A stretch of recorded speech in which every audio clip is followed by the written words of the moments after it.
ग्वालियर जिले के नए एसपी अमित सांघवी से दबंग न्यूज़ के विशेष संवाददाता मनोज चतुर्वेदी ने खास चर्चा की। इस दौरान उन्होंने कोरोना से जंग और रेत माफिया पर कार्रवाई सहित जिले की पुलिस व्यवस्था पर चर्चा की। उन्होंने साफ कहा कि जिस थाने के अंतर्गत कोई चूक पाई जाती है तो वहां के थाना प्रभारी की जिम्मेदारी तय होगी। चयन के लिए इस समय ग्वालियर में हूँ, जहाँ पर हमारे साथ ग्वालियर एसपी सांघवी साहब जी हैं। हमें समझा, आइए उनसे चर्चा करते हैं। सर, पहले तो दमोह चैनल की तरफ से आपका स्वागत है। धन्यवाद। आप अभी आए हुए हैं और आपने चार्ज लिया है, अभी कुछ ज़्यादा समय नहीं है, तो वर्तमान की स्थिति पे आपका क्या कहना है? अभी चूँकि ये कोरोना काल चल रहा है और अनलॉक 4 की गाइडलाइंस जारी हुई है, लोगों का मूवमेंट जो पहले होता था उसकी तुलना में अभी कम है। जो दिन में और रात में जिस तरह का जमावाड़ा लगता था, उन बहुत सारी बातों पे भी प्रतिबंध चल रहा है, तो जिसके कारण कानून व्यवस्था की जो स्थिति रहती है वो अभी ठीक चल रही है। परंतु ग्वालियर चंबल अंचल में अपराधों की जो स्थिति रहती है वो लगातार बनी रहती है और पुलिस को भी उसी गति से काम करना पड़ता है। यहाँ आने के बाद यद्यपि अभी जो पिछले 25-30 दिन में मैंने देखा है कि प्रॉपर्टी ऑफेंस भी हो रहे हैं और जो बॉडीली ऑफेंस, जो शरीर संबंधी अपराध होते हैं, हत्या का प्रयास होते हैं, वो भी हो रहे हैं। परंतु इसमें अच्छी बात यह है कि हमारे जो अधीनस्थ अमला है, जो थाने के अधिकारी हैं, उनके ऊपर जो सुपरवाइजरी अधिकारी हैं, वो भी मेहनत कर रहे हैं और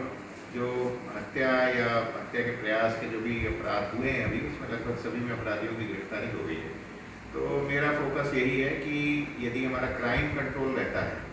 अपराधियों पे लगातार हम कार्रवाई करते रहते हैं और अपराध अंकुश में रहते हैं, तो उससे कानून व्यवस्था में भी फर्क पड़ता है और आमजन में भी सुरक्षा की भावना आती है। जैसा कि आपका कार्यशैली जो काफ़ी पुरानी है और काफ़ी कार्यशैली से आपने निकला, आपने पहले ही प्रश्न में आपने कहा कि इस क्षेत्र की में अपराध की दृष्टि से ज़्यादा आप उसको देख रहे हैं,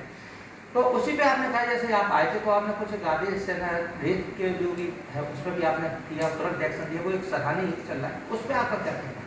ये चूँकि अभी रोक लगी हुई है रेत के खनन पे और इसलिए सभी को निर्देश दिए थे कि अवैध उत्खनन ना हो और विशेषकर इसमें शिकायतें भी बहुत आती हैं। तो अभी जो मेरे पे जानकारी है उसके मुताबिक रेत लगभग अभी अवैध उत्खनन और परिवहन बंद की स्थिति पे चल रहा है और जब शासन से ये नियमित रूप से विधिवत आदेश के तहत चालू होगा या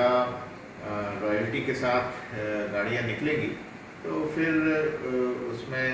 पुलिस की उतनी भूमिका नहीं रहती, परंतु जहाँ भी अवैध कारोबार होगा तो उस संबंध में मेरे सख्त निर्देश हैं कि उसको किसी भी स्थिति में ना चलने दिया जाए। आपका एक बहुत ही आपने एक आदेश पारित किया, तो जिम्मेदारी आते ही शायद 3 या 4 दिन के बाद आपने निर्देश किया था कि वो सराहनीय कहा था कि अगर अच्छा कार्य करेंगे तो प्रोत्साहित करेंगे होंगे और यदि नहीं है तो आपको जिम्मेदारी सबकी रखी जाएगी। आपका जो चर्चा में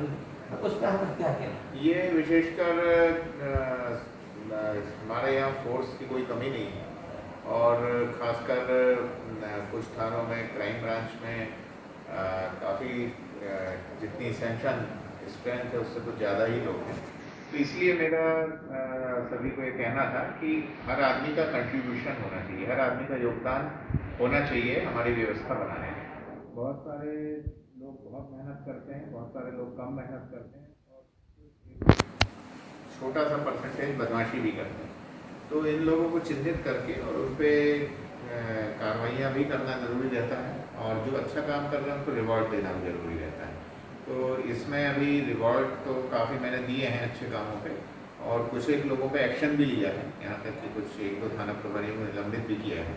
तो ये हमारी प्रक्रिया जारी रहेगी जिससे कि जो लोग वास्तव में मेहनत कर रहे हैं, ईमानदारी से मेहनत कर रहे हैं, वो प्रोत्साहित होकर और अच्छा काम करें और जो लोग मेहनत नहीं करना चाह रहे हैं या कहीं कुछ बदमाशियाँ कर रहे हैं वो उनको भी सबक मिलता है। मैं आपका ये प्रश्न और है उसमें आपसे पूछता हूँ, जैसे आपकी कार्यशैली है और पिछला है उसको अगर देखा जाए तो उस पर हमने कई विचार है, तो आपको एक कार्यशैली का मोनो है और आपने कई बार विचार रखा है, आपके सामने आता है कि पुलिस प्रशासन के लिए आप कहते हैं पुलिस प्रशासन जो वहाँ पर शिकायत के लिए कोई आता है तो वहाँ पर पुलिस प्रशासन पुलिस के रूप में ना दिखते हुए मित्र के रूप में दिखे, और इसमें आपने काफ़ी कार्य भी किए हैं, शिकायतकर्ता को ऐसा न लगे कि हम थाने जाए, उसमें आपका क्या कहना है? नहीं, ये बात सही है और बहुत अब परिवर्तन हो गया है समय में, लोग भी जागरूक हो गए हैं और हर चीज़ पारदर्शी है। यदि हम किसी से कोई बात कर रहे हैं, किसी की समस्या सुन रहे हैं, क्या हुआ क्या नहीं हुआ, सबको दिख रहा है। तो ऐसे में निश्चित तौर पे जो पुरानी परिपाटी चली आ रही थी वो बदल भी गई है और उसे बदलना भी ज़रूरी है कि हर हाल में हम जो एक आम आदमी आता है उसकी बात हम धैर्यपूर्वक सुने, ध्यान से सुने। बहुत बार इस तरह की शिकायतें रहती हैं जो पुलिस से संबंधित नहीं रहती या उसमें हम बहुत कुछ नहीं कर सकते, पर उसमें भी मेरा मानना है कि एक धैर्यपूर्वक सुनना जरूर चाहिए और फरियादी को बताना चाहिए कि आपने जो शिकायत की है वो पुलिस से संबंधित नहीं है या हम इसमें नहीं कर सकते। इतना यदि हम संवेदनशीलता से सुनेंगे तो काफ़ी हद तक फरियादी संतुष्ट हो जाता है और जिसमें हमको ऐसा लगता है कि कोई कार्रवाई करनी है तो फिर उसमें विलंब ना हो और हम एक निर्धारित समय अवधि के अंदर उसमें कार्रवाई कर दें। तो ये मेरा हमेशा प्रयास रहता है कि फरियादी को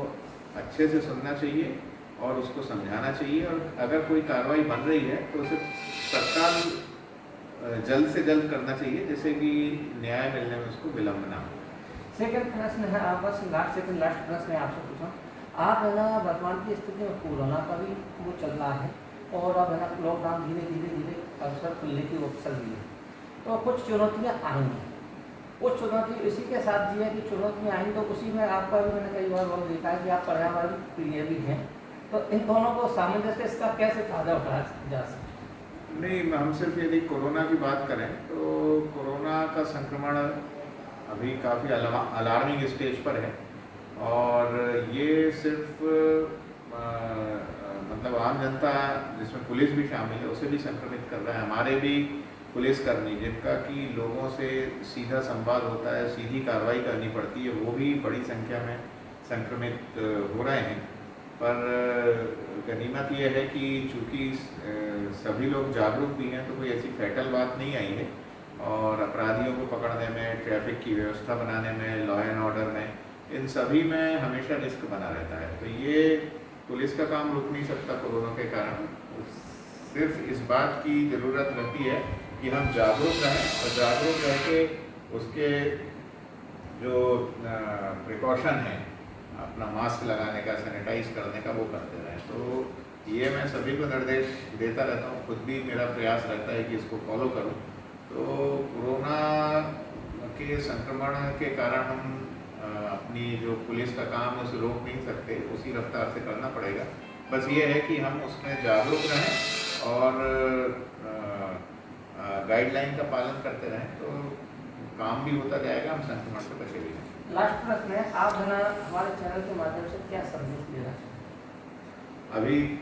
तात्कालिक संदेश जो आज का है वो यही है कि चूँकि कोरोना चल रहा है तो इसमें हमको बहुत ज़रूरी है कि हम कोरोना के संबंध में जो गाइडलाइंस हैं उनका पालन करें और अपने आप को सुरक्षित रखें, अपने परिवार को सुरक्षित रखें और साथ ही खासकर ग्वालियर, चंबल में मैं हमेशा बोलता हूँ, मुरैना भी बोलता था कि जो युवा हैं उनको अपनी ऊर्जा जो है, एनर्जी जो है, सकारात्मक काम में लगानी चाहिए और अपनी जो मित्रता है वो अच्छी रखनी चाहिए, अच्छे लोगों से रखनी चाहिए और अपना एक उद्देश्य जीवन में लेके काम करना चाहिए तो हमें सफलता मिलेगी। जैसे कि आपके सामने मेरे एसपी साहब में सांघवी सर हैं बैठे हुए, उन्होंने जो अपनी स्पष्ट राय के लिए जाना जाता है उन्होंने बिल्कुल हर बात का संदेश स्पष्ट दिया और अब आपको कुछ और प्रश्न होंगे तो अभी पूछना जल्दबाजी होगा क्योंकि आगे फिर हम आपको इनके विचार रखेंगे। मैं मनोज कुमार चतुर्वेदी चैनल के